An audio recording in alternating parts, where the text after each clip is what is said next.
My in-laws treated me like a gold digger, so I bought their family business and fired them both. Every Thanksgiving for 5 years, my father-in-law Arthur made the same joke. He'd look at my husband and ask when he was going to stop supporting me so I could finally buy a personality that matched the family's tax bracket.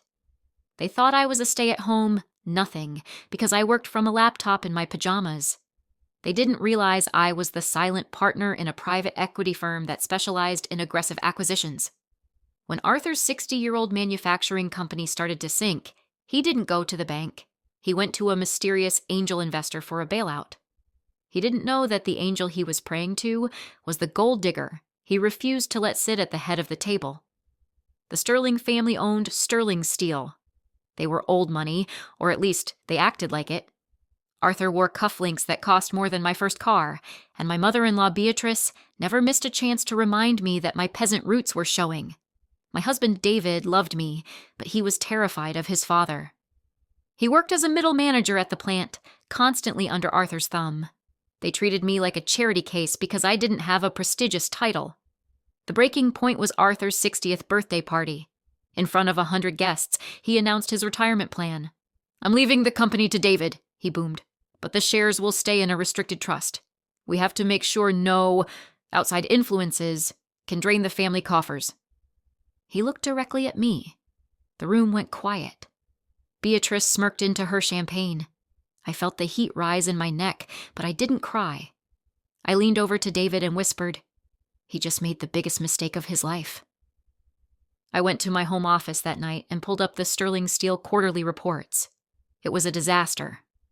Arthur had been over-leveraging the company to pay for his club memberships and Beatrice's European shopping trips. They weren't old money, they were old debt. They were 3 months away from a total liquidity crisis. They needed $20 million, or the doors would be padlocked by the end of the year.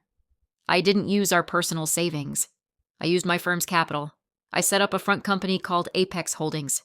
I sent a cold offer to Arthur's board of directors, a total buyout of all outstanding debt in exchange for 51% of the voting shares and the power to restructure the executive board. Arthur was desperate. He signed the papers on a Tuesday morning, thinking he'd just saved his legacy. He told Beatrice they were back on top. He had no idea he'd just handed the keys to the kingdom to the woman he wouldn't let touch the silver. The air in the Sterling Steel boardroom was thick with the scent of expensive cigars and desperation. Arthur was at the head of the table, straightening his silk tie, trying to maintain the illusion of control. He had gathered the remaining board members to announce the partnership with Apex Holdings. Beatrice was there too, sitting in the corner like a silent queen, probably already mentally spending the bailout money on a new summer home. "Gentlemen," Arthur began, his voice booming with a confidence he didn't actually possess, "we've secured the future of Sterling Steel. Our new partners at Apex are silent investors. They provide the capital, I provide the vision. Nothing changes on the floor." I stood outside the double mahogany doors, listening to him sell the same lies he'd been telling for 40 years. I wasn't in my pajamas today. I was wearing a charcoal power suit and heels that sounded like a ticking clock on the marble floor. I pushed the doors open. The room went silent. Arthur's smile didn't just fade. It curdled. "What are you doing here? This is a private executive session. David, take your wife home. She's clearly confused about the guest list." David looked at me, then at his father, his face a mask of confusion. I didn't know she was coming, Dad." I didn't stop until I was standing directly behind Arthur. I set my leather portfolio on the table. "I'm not confused, Arthur, and I'm certainly not a guest." I pulled out the signed acquisition papers, the ones he'd rushed to sign 48 hours ago.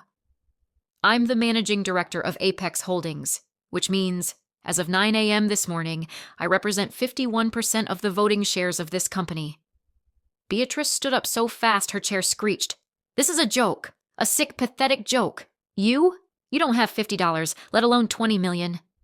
"I don't have $20 million, I said, leaning over the table so I was eye to eye with Arthur. "My firm does, and since you've been using company funds to pay for your country club dues while your factory workers haven't seen a raise in 5 years, the firm has decided that the vision at Sterling Steel needs a radical change." Arthur's hand started to shake. He looked at the papers, searching for a loophole he wouldn't find. You trapped me. This is bad faith. I'll have this voided." "On what grounds?" I asked. "You were insolvent. You took the money. You signed the discretionary restructuring clause. And the first stage of that restructuring starts now." I looked at the board of directors, men who had laughed at Arthur's jokes about me for years. They were all looking at their shoes now. They knew where the money was coming from. "Arthur Sterling," I said, my voice steady and cold. "Effective immediately, you are removed from the position of chairman. You are barred from the premises, and your corporate accounts are frozen pending a forensic audit into those consulting fees you've been paying to your own offshore accounts." Beatrice started screaming. It wasn't the dignified, old money anger she practiced. It was the raw, ugly sound of a woman watching her status vanish in real time. "You can't do this to us! We are the Sterlings!" "No, Beatrice," I said, finally sitting in the heavy leather chair at the head of the table, the one Arthur had just been forced to vacate. "You're the people who used to own a steel mill. Now, you're just two people with a very expensive mortgage and no income." I looked at my husband, David. He was the only one in the room I felt for. I slid a folder toward him. "David, you're the new head of operations.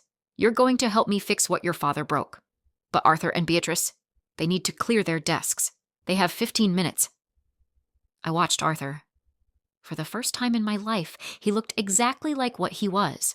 An old man who had run out of time and luck. He didn't even have a comeback. He just stood up, his shoulders slumped, and walked toward the door. 15 minutes, Arthur," I called out. "And don't take the silver. I've already had the inventory checked." The forensic audit was a bloodbath. It turns out when you treat a multi-million-dollar company like your personal piggy bank for 3 decades, you leave a trail a mile wide. We found the diverted funds, the ghost employees that were actually Beatrice's personal shoppers, and the tax evasions that would have sent Arthur to prison if I hadn't stepped in to negotiate a massive settlement with the IRS. But I didn't do it to be kind. I did it to ensure they owed me every penny for the rest of their lives. I foreclosed on their secondary properties and liquidated the club memberships. By the time I was done, they were living in a 2-bedroom rental on the outskirts of town, the kind of neighborhood Beatrice used to call the Sticks. 9 months later, Thanksgiving. In previous years, I was the one relegated to the kids' table or told to help the maid in the kitchen. This year, the dinner was at my house, the sprawling estate I'd bought with the bonuses from the Sterling Steel turnaround. The doorbell rang. David opened it to find Arthur and Beatrice. Gone were the tailored suits and the pearls. Arthur was wearing a sweater with a pill on the sleeve. Beatrice was carrying a store-bought pie, her eyes darting around the foyer at the art she could no longer afford. "Welcome," I said, walking down the grand staircase. I didn't gloat. I didn't have to. The house did the talking for me. We sat down at a table that sat 20. I sat at the head. David sat to my right.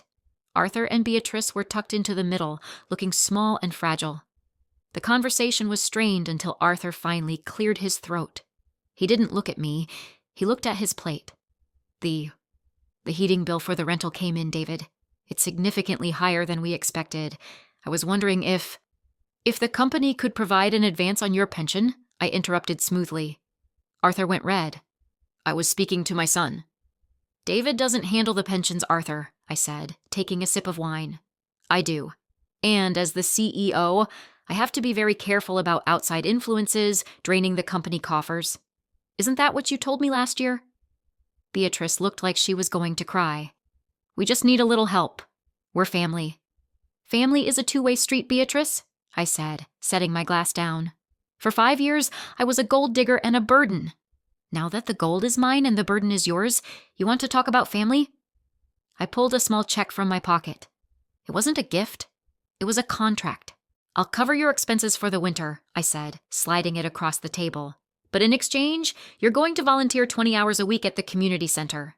Since you spent so much time looking down on people who work for a living, I figured it was time you met them. Consider it character building." Arthur reached for the check with a trembling hand. He knew he had no choice.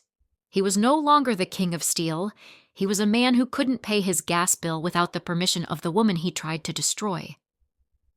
As they ate their dinner in a silence that felt like a heavy blanket, David reached over and squeezed my hand under the table. He knew I wasn't being cruel. I was being just. Most people think power is about the name on the building. It's not.